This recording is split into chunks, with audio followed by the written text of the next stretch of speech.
जय माता दी आप सभी को। आप सभी का आपके अपने YouTube चैनल श्री शक्ति संगम पर स्वागत है। तो आज की इस वीडियो में आप सभी को ज्वाला देवी शक्तिपीठ के दर्शन कराए जाएंगे और साथ ही माँ ज्वाला माँ के रहस्य, ध्यानु भक्त ने कैसे अपने शीश का दान माँ ज्वाला देवी को दिया और कैसे अकबर का घमंड माँ ज्वाला देवी ने तोड़ा। इन सब महिमा का गुणगान आज की इस वीडियो में करेंगे, इसलिए आप सभी से अनुरोध है कि आप सभी इस वीडियो में एंड तक बने रहना। तो आइए हम सब दर्शन करते हैं माँ ज्वाला देवी शक्तिपीठ के। आप सभी ये जो दुकानें देख रहे हैं ये माँ ज्वाला देवी के दर्शन को जाते हुए रास्ते में पड़ती है और इन सभी दुकानों से ही आप मंदिर में चढ़ाने के लिए प्रसाद, नारियल आदि खरीद सकते हैं। थोड़ी दूर तक आपको पैदल चलना पड़ता है। आप सभी को बता दें कि ज्वाला देवी मंदिर हिमाचल प्रदेश के जिला कांगड़ा से 30 किलोमीटर की दूरी पर स्थित है। यह बहुत ही प्रसिद्ध मंदिर है और इसी मंदिर को जोता वाली माता का मंदिर भी कहा जाता है। ज्वाला देवी मंदिर को खोजने का श्रेय पांडवों को जाता है। इस मंदिर की गिनती माता के प्रसिद्ध शक्तिपीठों में होती है। मान्यता है कि जब देवी सती के मृत शरीर को भगवान विष्णु के सुदर्शन चक्र द्वारा विभक्त किया गया था, तब जहाँ जहाँ माँ के शरीर के अंग गिरे वो शक्तिपीठ कहलाई और ज्वाला देवी शक्तिपीठ में माता सती की जिह्वा गिरी थी। इसलिए ज्वाला देवी मंदिर भी 52 शक्तिपीठों में प्रसिद्ध है। यह मंदिर माता के अन्य मंदिरों की तुलना में अनोखा है क्योंकि यहाँ पर किसी मूर्ति की पूजा नहीं होती, बल्कि पृथ्वी के गर्भ से निकल रही 9 ज्वालाओं की पूजा होती है। यहाँ पर पृथ्वी के गर्भ से 9 अलग अलग जगहों से ज्वाला निकल रही है, जिसके ऊपर ही मंदिर बना दिया गया है। इन 9 ज्योतियों को महाकाली, अन्नपूर्णा, चंडी, हिंगलाज, विंध्यवासिनी, महालक्ष्मी, सरस्वती, अंबिका और अंजी देवी के नाम से भी जाना जाता है। इस मंदिर का प्राथमिक निर्माण राजा भूमिचंद ने करवाया था। बाद में महाराजा रंजीत सिंह और राजा संसार चंद ने 1835 में इस मंदिर का पुनर्निर्माण करवाया। इस जगह के बारे में एक कथा अकबर और माता के परम भक्त ध्यानु भक्त से जुड़ी है। जिन दिनों भारत में मुगल सम्राट अकबर का शासन था, उन्हीं दिनों की ये घटना है। हिमाचल के नादौन ग्राम निवासी माता का एक सेवक ध्यानु भक्त 1000 यात्रियों सहित माता के दर्शन के लिए जा रहा था। इतना बड़ा दल देखकर बादशाह के सिपाहियों ने उन्हें रोक लिया और अकबर के दरबार में ले जाकर ध्यानु भक्त को पेश किया। अकबर ने ध्यानु भक्त से पूछा कि तुम कौन हो और इतने आदमियों को साथ लेकर कहाँ जा रहे हो। ध्यानु भक्त ने अपना परिचय देते हुए कहा कि मेरा नाम ध्यानु है और मैं ज्वाला देवी के दर्शन के लिए जा रहा हूँ। मेरे साथ जो लोग हैं वो भी माता जी के ही भक्त हैं और ज्वाला देवी की यात्रा पर जा रहे हैं। ये सुनकर अकबर बोला, ये ज्वाला माई कौन है और वहाँ जाने से क्या होगा। ध्यानु बोला कि हे महाराज, ज्वाला माई संसार का पालन करने वाली माता है। वे भक्तों के सच्चे हृदय से की गई प्रार्थनाओं को स्वीकार करती है। उनका प्रताप ऐसा है कि उनके स्थान पर बिना तेल बाती के ज्योति जलती रहती है और हम लोग प्रतिवर्ष उनके दर्शन के लिए जाते रहते हैं। अकबर यह सुनकर बोला कि तुम्हारी ज्वाला माई यदि इतनी ही ताकतवर है तो इसका यकीन हमें भी दिलवाओ। आखिर तुम माता के भक्त हो, कोई करिश्मा दिखाओ जिससे हमें भी यकीन हो जाए। ध्यानु बोला, महाराज मैं तो माता का एक छोटा सा भक्त हूँ, भला मैं क्या चमत्कार दिखा सकता हूँ। अकबर बोला, तुम्हें इम्तिहान तो देना ही पड़ेगा। हम तुम्हारे घोड़े की गर्दन अलग कर देते हैं, तुम अपनी देवी से कहकर उसे दोबारा जिंदा करवा देना। अकबर ने क्रोध में आकर घोड़े की गर्दन काट दी।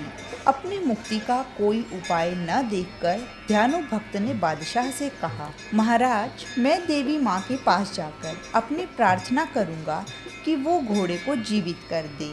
आप 1 माह की अवधि तक मेरे घोड़े के सिर और धड़ को रखने की व्यवस्था करवा दे। अकबर ने ध्यानु को 1 महीने का समय देते हुए यात्रा करने की अनुमति दे दी। सम्राट अकबर ने ध्यानु भक्त को जंजीरों से जकड़कर अपने सैनिकों के साथ मंदिर भेजा। मंदिर पहुंचकर ध्यानु भक्त ने अपने साथियों सहित स्नान पूजन करके रात भर देवी का जागरण किया और प्रातःकाल के समय ध्यानु भक्त हाथ जोड़कर देवी माता से प्रार्थना करने लगा कि हे ज्वाला माई, बादशाह अकबर मेरी भक्ति की परीक्षा ले रहा है। मेरी लाज रखो माँ, मेरे घोड़े को अपनी कृपा से जीवित करो माँ, नहीं तो मैं भी अपना शीश काटकर आपके चरणों में अर्पित कर दूंगा। देवी माँ प्रकट हो, लेकिन देवी माँ ने कोई उत्तर नहीं दिया। तो ध्यानु ने तलवार से अपना शीश काटकर देवी के चरणों में अर्पित कर दिया। उसी समय साक्षात ज्वाला देवी प्रकट हुई और ध्यानु की भक्ति से प्रसन्न होकर माँ ने ध्यानु भक्त को पुनः जीवित कर दिया।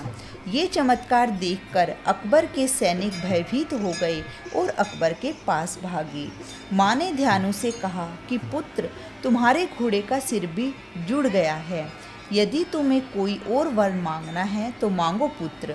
इस पर ध्यानु ने माता के चरणों में शीश झुकाकर कहा कि हे जगदम्बे, आप सर्वशक्तिमान हैं, किंतु अपने भक्तों की इतनी कठिन परीक्षा ना लिया करें। सारे सांसारिक मनुष्य आपको शीश काटकर नहीं चढ़ा सकते।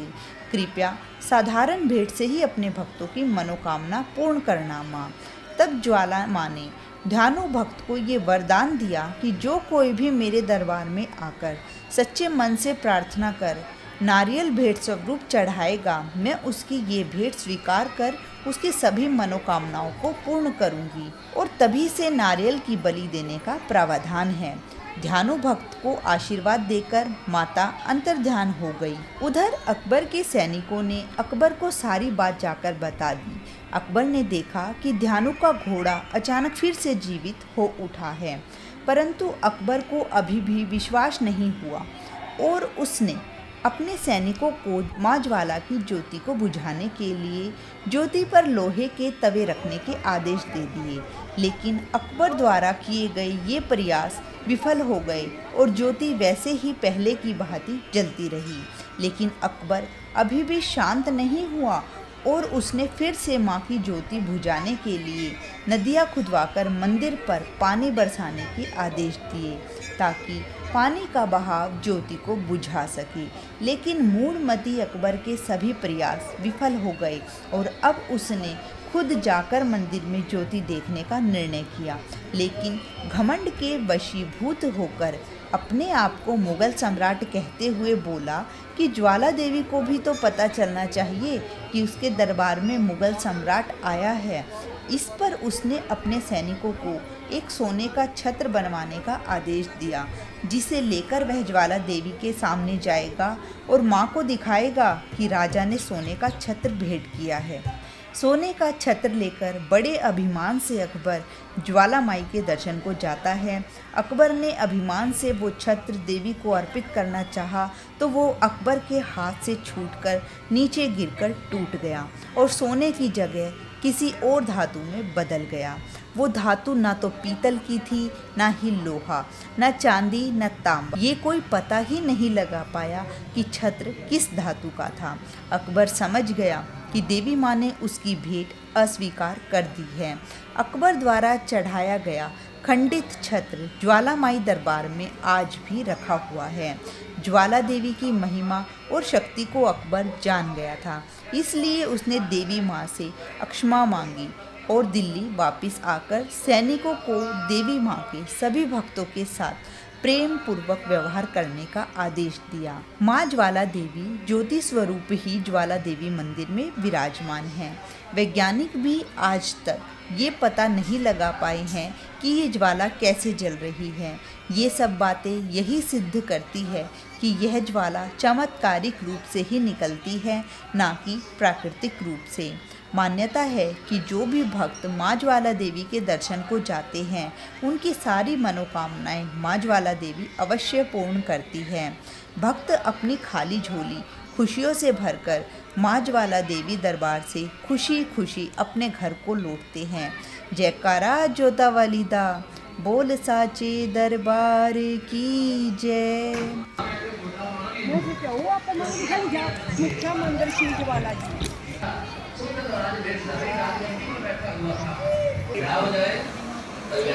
उस सुंदर राजकुमार ने जैसी नारदी को देखा, सोने की तरह चमकते उसके बाल और सोने की तरह उसका दिव्य तेज, तप का तेज होता है। जो व्यक्ति तप करता है, नाम क्या है? उस देवी ने कहा, महाराज मुझे पता ही नहीं है मेरा नाम क्या है। अगर पैदा होने के बाद किसी बच्चे का नाम ना रखा जाए, उसका देवी का नाम क्या है? कहते हैं मुझे पता ही नहीं है। अरे माता पिता कौन है? मुझे पता ही नहीं है माता पिता कौन है। कहाँ से आई? पैदा होने का बिस्तर सबका एक होता है, कर्म सबके अपने अपने होते हैं।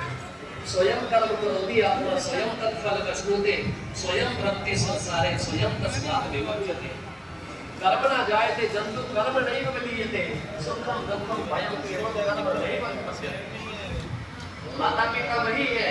एक बच्चा डॉक्टर बन जाता है, एक बच्चा पुलिस बन जाता है, एक बच्चा पटवारी बन जाता है और चौथा बच्चा किसान बन जाता है। राधी कहने लगी मुझे पता ही नहीं मैं कौन हूँ, कहाँ से आई हूँ। मैं तो बॉडी से पैदा हुई और मेरे माता पिता का भी मुझे पता नहीं है। कहने लगे महाराज आप कौन है? कहने लगे महाराज मैं इस नगरी का राजा हूँ। मैं आपसे आग्रह करना चाहता हूँ देवी, क्या आप मुझसे शादी करोगी? आपने तो मेरे दिल की बात कर दी है, मैं भी तो यही चाहती थी महाराज।